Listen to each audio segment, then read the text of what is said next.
受疫情影响，民众即马踮伫厝内时间变较长，有人就想讲无得饲猫仔狗仔来做伴。民间团体鼓励民众用认养代替买卖，嘛提醒乡亲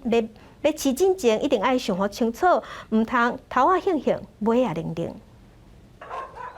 一只古水的狗仔，看到人就欢喜地摇尾溜。这是中华流浪动物收容中心工作人员表示，这阵仔因为疫情关系，来收容中心询问领养的族群也出现变化。最近的话，因为疫情期间，那来认养的对象大部分就是因为像，有可能是小朋友他停班，那没办法去学校上课，那家长也是因为都在家防疫嘛，或者是不用上班。那就是比较遇到说，就是会有家长带小朋友来这边认养小狗小猫。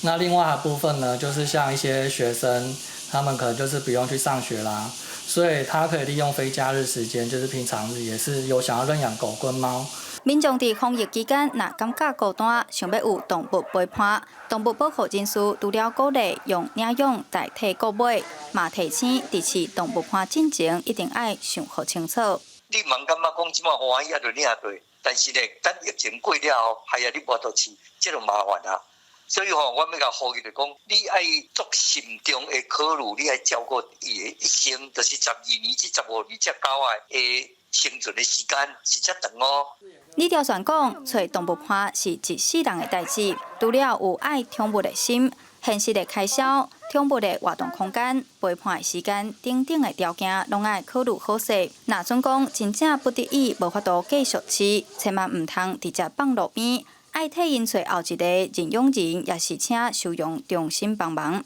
记者杨淑晴，中华报道。